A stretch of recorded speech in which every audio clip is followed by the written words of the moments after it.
Como sabemos, un estado está conformado por un territorio, población e independencia, pero hay otros aspectos que definen la comunidad nacional, que van desde la economía hasta la cultura. Además, se debe de tener en cuenta una historia compartida, una serie de símbolos y mitos, componentes culturales, religiosos, étnicos y lingüísticos, y hasta telúricos que la explican y le permiten percibirse como un ente que diferencia de los otros. Entonces, ¿cómo definimos nuestro nacionalismo mexicano? México tiene diversidad cultural. Tenemos características similares que nos forja como nuestra identidad. Características tan comunes, por ejemplo, nuestro amor por la Virgen de Guadalupe, el respeto a los símbolos patrios, la comida, los bailes típicos, nuestras luchas, las independencias, las ideas de liberación, sintetizados en el célebre documento Los sentimientos de la nación, escritos por José María Morelos, nuestra gran cultura que nos hace diferenciar y decirnos que somos mexicanos y no somos brasileños ni canadienses. El nacionalismo es uno de los conceptos que justificaron y legitimaron la construcción del Estado mexicano en el siglo XX, pero a lo largo del tiempo su significado evolucionó y tuvo distintas interpretaciones en la vida económica, social y política del país. Hay que cuestionarnos si en verdad esto es lo que define nuestro nacionalismo en la actualidad y qué proyecto queremos seguir, o mejor dicho, quieren seguir nuestros políticos. Primero se debe entender que un proyecto nacional varía en función a la dinámica social y del entorno internacional, y que debe tener sentido del tiempo histórico en el que se inserta. Hoy, la globalización económica y la regionalización son elementos insuperables del paisaje estratégico. Cualquier diseño estratégico mexicano debe tener en cuenta su relación con los Estados Unidos, que más allá de su historia y lo que vive en la actualidad, las desconfianzas fundadas entre estos dos países, incomprensiones que hoy parecen insuperables entre ambas partes. Estados Unidos ejerce un poder muy fuerte para nosotros. Nuestro futuro depende del tipo de relación que construyamos con nuestro país vecino.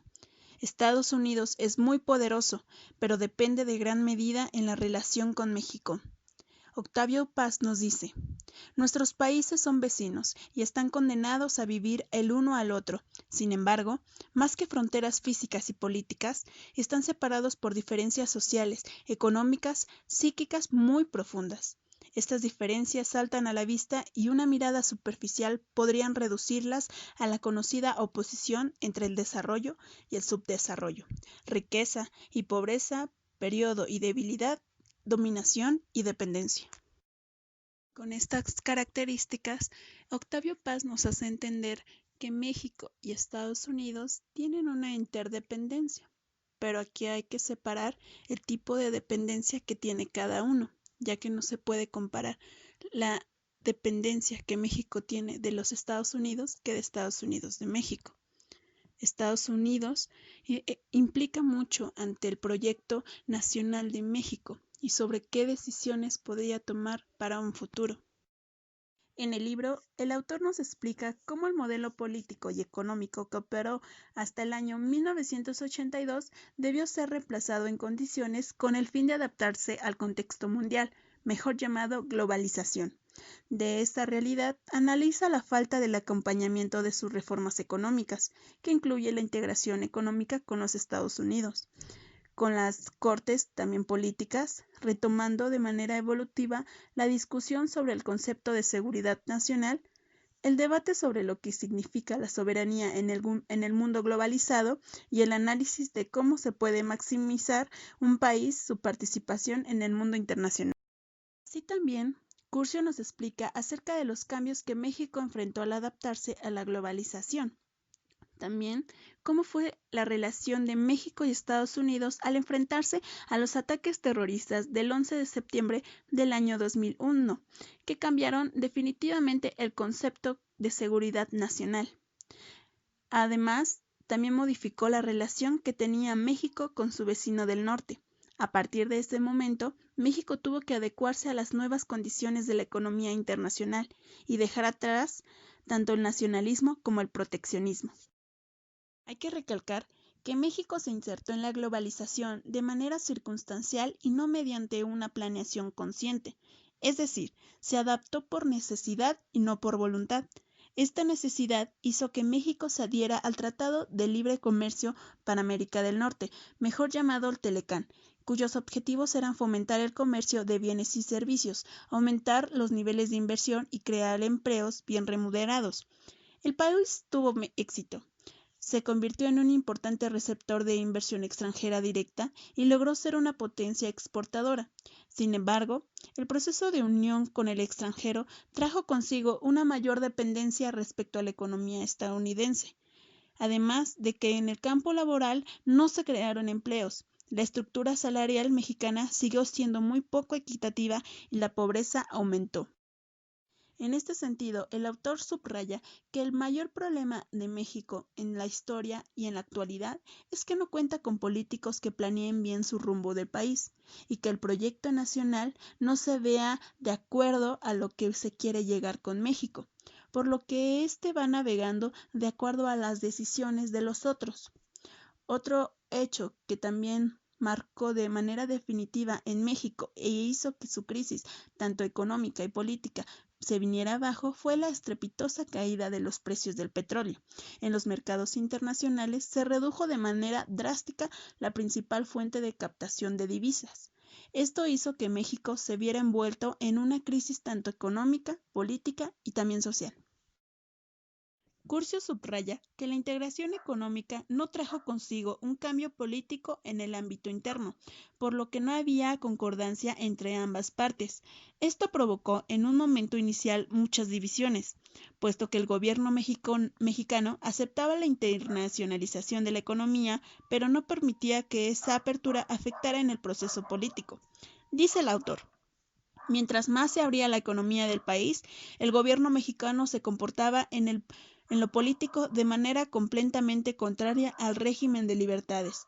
Por lo tanto, la apertura comercial y la integración económica a Norteamérica no se percibieron como medidas que incluyen a las mayorías para modernizar de manera integral del país. Esto nos quiere decir que México siempre ha visto por el bien de los demás y no por el de su misma gente. El texto señala los cambios conceptuales que ocasionó la globalización y que México debió enfrentar aun cuando iban en contra de su tradición política, como es el caso de la soberanía. La globalización implicó así el sentido político, ceder un poco en el cuidado receloso de la soberanía y el poder del Estado. El autor hace ver que otro de los cambios que trajo consigo la economía global se dio en materia de seguridad, frente a la cual la unión de los países se volvió indispensable. Curcio señala la contradicción de la potencia hegemónica. Estados Unidos, pues, mientras su discurso se afirma que todos los países deben participar en la toma de decisiones en materia de seguridad, es ella quien la guía. Entonces, aunque la globalización implica una disminución en la importancia de las soberanías nacionales, Estados Unidos, su principal promotor, se basa en maximizar su soberanía y defender sus intereses nacionales. Este fenómeno es muy evidente tras el ataque terrorista del 11 de septiembre. Llama la atención acerca de la desafortunada campaña en contra del terrorismo internacional emprendida por los Estados Unidos. Ante ella, dice, el fundamentalismo islámico ha ganado, pues además de haber exhibido frente al mundo entero la ineficacia de los aparatos de seguridad e inteligencia estadounidense, ha conseguido más fuerza a partir de las malas decisiones norteamericanas. Pone como ejemplo la guerra contra Irak. Lejos de acabar con ellos, ha radicalizado a los jóvenes musulmanes, puesto que ha crecido el sentimiento estadounidense. Asimismo, muestra cómo la comunidad internacional, que había expresado su apoyo y solidaridad, ha ido apartándose de los Estados Unidos porque no está de acuerdo con las acciones tomadas para terminar con el terrorismo, el cual constituye el mayor problema de la seguridad actual. En cuanto a la relación bilateral, el historiador hace énfasis a que los Estados Unidos, al situar el terrorismo en primer lugar de su jerarquía de seguridad, ha dejado a un lado los problemas que preocupaban a México. Por lo tanto, no existen condiciones, respeto mutuo y comprensión de problemas comunes. Estados Unidos ha impuesto a los demás su inquietud por la protección de seguridad nacional frente al terrorismo, por lo que es un gran reto el que hoy enfrentan los gobiernos nacionales, incluyendo México. Consiste en convivir con las presiones hegemónicas. Deben de buscar la manera de adaptarse a las políticas y a la seguridad nacional que Estados Unidos establece, haciéndolas compatibles con las demás prioridades nacionales para que no afecte su seguridad.